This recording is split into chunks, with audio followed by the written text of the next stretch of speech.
Salutations, ladies and gentlemen, the Knife Raven here, back again with another video, and in today's video, I will be taking a look at something quite different than what I'm used to, and my goodness, am I happy for it.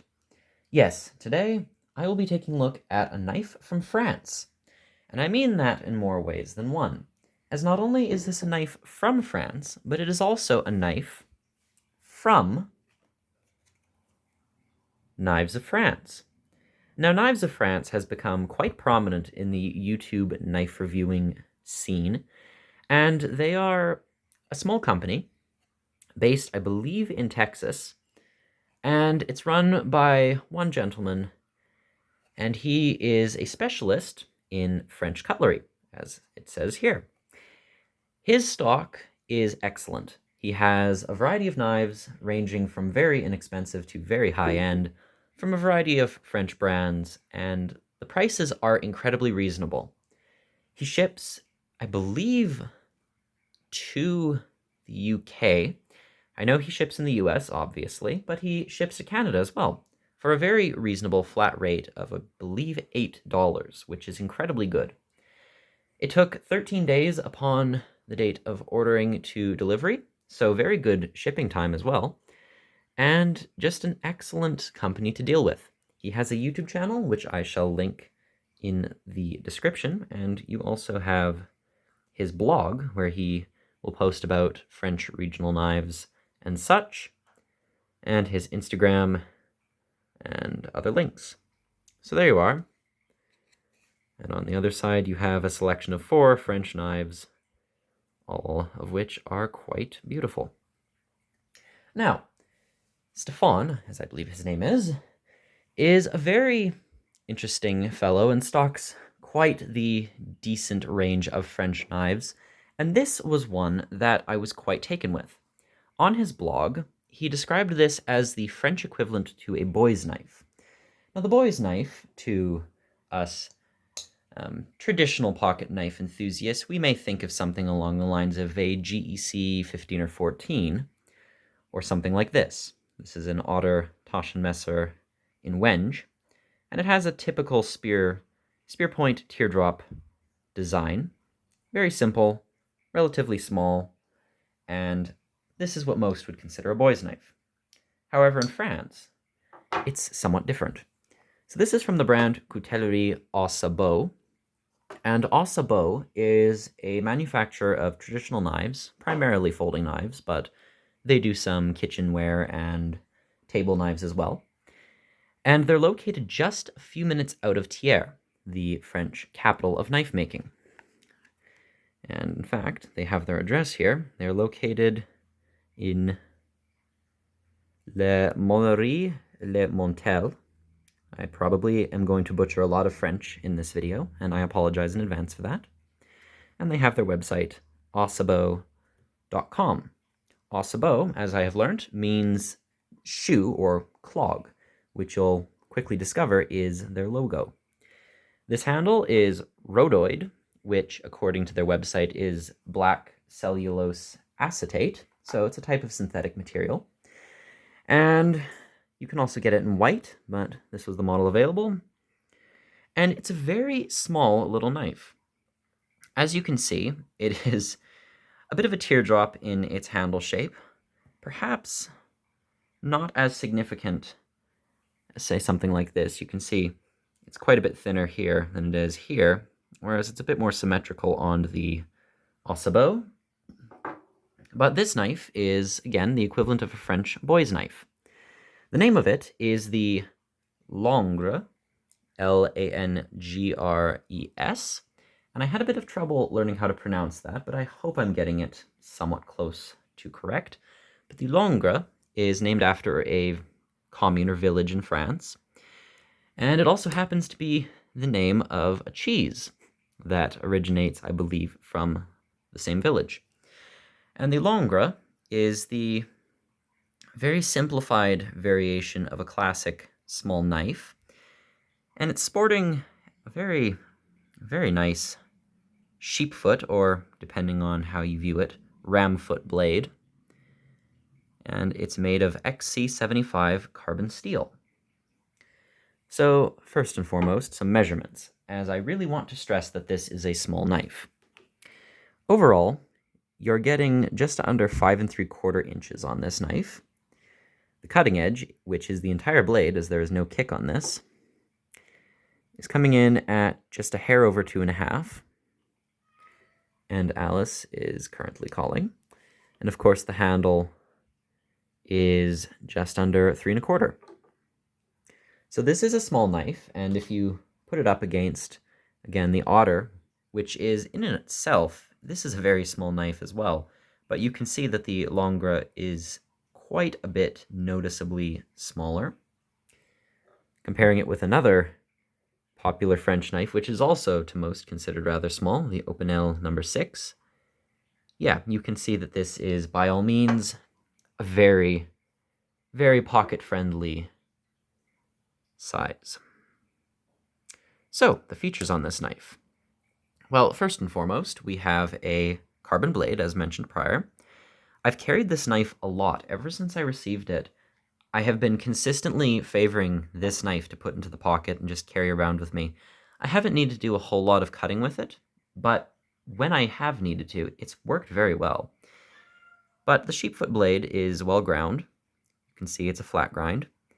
And this blade also features a stamp, not an etch, of Le Sabot, France, and then the wooden clog, which is again their logo. There is nothing on the other side, and the blade is satin finished. One thing I really like about Coutellerie Au Sabot is that they use bolsters that are forged. On their website, you can see how their knives are made, and one of the processes involved is the forging of the bolster. They take a rod of iron and they shape it into whatever design the bolster is intended for on its respective knife. And you can actually see, I believe it's on this side, there are some markings on the bolster, imperfections, if you will, that could be seen as problematic to some. For example, there's this almost dent in the top, which I believe is not mirrored on the other side. But you can see there are some slight deformities and off-colorations on the bolster. Now, if you want to be a perfectionist, this would bug you, understandably. But to me, I actually don't mind this. Again, it doesn't affect the functionality of the knife, and is overall just a nice little... A bit of inconsistency can keep the knife interesting, if you will. Offers a bit of a handmade... I suppose to some it might be a problem, but to me, these little imperfections I can deal with. This isn't an expensive display knife. I believe this cost around $49 US, so very reasonable for what it is, for a handmade French knife. But forged bolsters, you can see the pin is very clearly visible there, but it's perfectly smooth, nothing sticks up. Transitions are well done. And you can notice the difference between the pins and the handles, but they don't stick up or catch on anything. The pins are, of course, in brass, and the handle, which is this rhodoid material, has a nice sheen to it. So far, it's been pretty good in terms of cracks. I haven't had any problems with it so far. Again, I haven't put this knife through any really long-term hard use, but so far the handles are holding up quite well. They have a nice sheen to them. You could almost confuse them for high-polished ebony wood or buffalo horn. The blade, you can see, sticks up quite a bit from the frame. There is no nail nick, so it's very much a pinchable knife.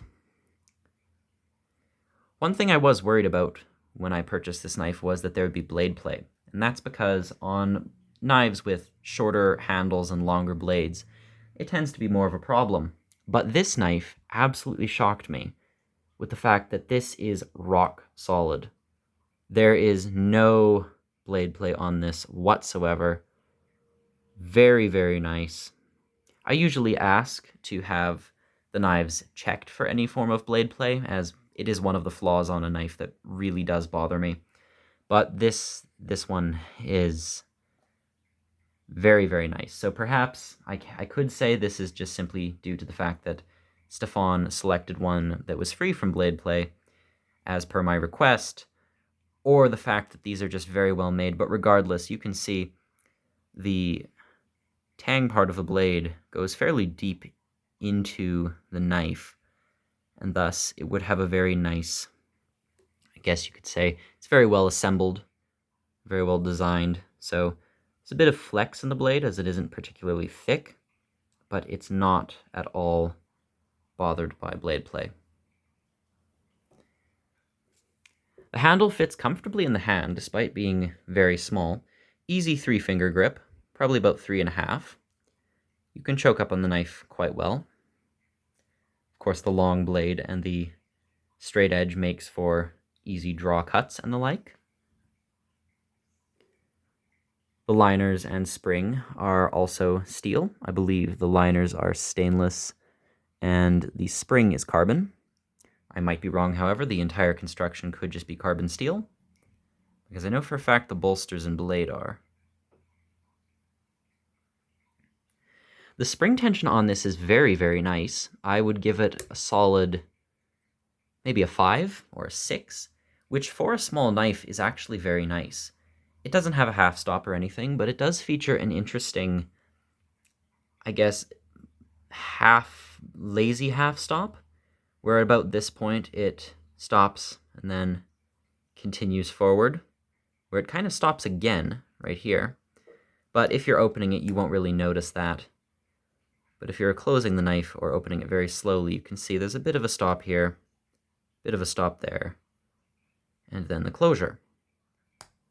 Again, though, I wouldn't consider those true stops, as they are on the lazy side. You can certainly not get the same degree of snap that you would have out of, say, this otter here.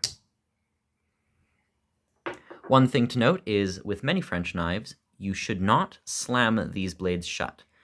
And I have gotten into the habit of walking most blades shut. Of course, I proved myself wrong a second ago with this otter. This knife has a stop pin and a fairly decent kick, and so you can snap this shut without any risk of blade wrap. But on French knives, you frequently have to walk the blade down so as to prevent any form of chipping. Now, to some this is a great annoyance, but to me, I actually really appreciate it. As on this knife, you can see the spring extends quite far up, and when closed, the blade tip actually rests on the spring. Now, again, that might increase the chance of getting a chipped blade, but the benefit of this is that when you sharpen it and you wear away more of the edge, the blade will continue to drop deeper into the handle, because what's stopping it is the blade itself. And so, every time you sharpen the knife, you don't have to worry about a proud tip, which is something that I very, very much appreciate. And again, the lack of a kick also gives you a fairly good cutting edge for such a small knife. Again, comparing to this otter here, which is quite a bit larger, the otter actually features quite a bit less cutting edge than the Au Sabot. But again, rock solid, no blade play, very nice action, transitions are seamless, materials are nice. It's a simple, classic looking knife. I could certainly see this working well as a boy's knife, as it would be very accommodating for smaller hands.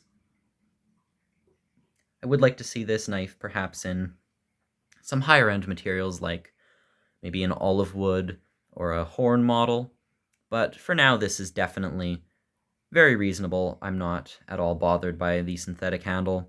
I think it looks very nice. It's well put together. The knife came very, very sharp out of the box. You can see again there's a bit of a patina starting to form. Now onto the negative side of this knife. There are two main things. One is that the blade centering is quite a bit off, and it is to the point where if you're not careful you could close it and it will actually be rubbing. So this is one of those knives you have to be careful to close so as to not scrape against the liners. That's something that I could see bothering people, and it's a little bit of a nuisance. Would I say it ruins the knife for me? Not at all. It's a little offset, but it doesn't bother me. There is a bit of gapping also. You can see up here between the spring and liner, there is a decent gap, and then there's a little bit of gapping up at the front. But again, this isn't meant to be some sort of extravagant showpiece. This is a using knife. It's a very simple using knife, and really it does that job well. I don't mind if there are gaps. Maybe if the knife was double or triple the price, I'd be more critical, but the gapping doesn't bother me. And even the blade centering, as long as you're careful, it's really not a problem at all. So perhaps I'm being lenient, but this doesn't bother me too much. Again, the knife is roughly finished, but yet very comfortable. I was worried that the interior might be a bit scratchy or unpleasant in the hand, but it's very well sanded. Everything is smooth. Nothing sticks up or is uncomfortable. But really, the main problem, I suppose, with this knife is that there somehow is a tiny bit of blade wrap closer to the base. And oddly enough, when I cut with the knife, it doesn't actually affect anything. I don't know how well that's going to show up. It's very, very slight. There's a tiny, tiny bit of blade wrap. If my camera would be so kind as to focus. Maybe today, thank you. There we are. You can see right there, there's a little tiny bit of blade wrap. And I'm not entirely sure how it managed to occur, as again, this knife is stopped from closing any further because the tip is what stops the knife. So I'm a little uncertain how that managed to happen. Perhaps it was some form of error in sharpening, but regardless, I suppose that could be a problem, but in the meantime, the knife cuts very well. There is no catching on material when you're using the knife, so I suppose this isn't much to be bothered on. But regardless, again, I have said most of what there is to say. It's a traditional French knife from, presumably from the village of Langres. It was given as a boy's knife to boys, I believe, when they turn 13, as a bit of a passage from childhood into maturity. And it was seen typically as a bit of a tradition, something that I can very much respect. And despite not looking like the boys' knives that we may all know, it has a very unique style, and one that I very much enjoy. So this is a knife that I've carried pretty much every day since I first received it, and I love it. So thank you very much for watching. I will definitely be doing some more videos on Au Sabot knives in the future. Please ignore the phone in the background. I know that is irritating. But yes, very nice knife. I enjoy it. So this has been the Au Sabot Langres, and this is the Knife Raven, as always, signing off. Goodbye.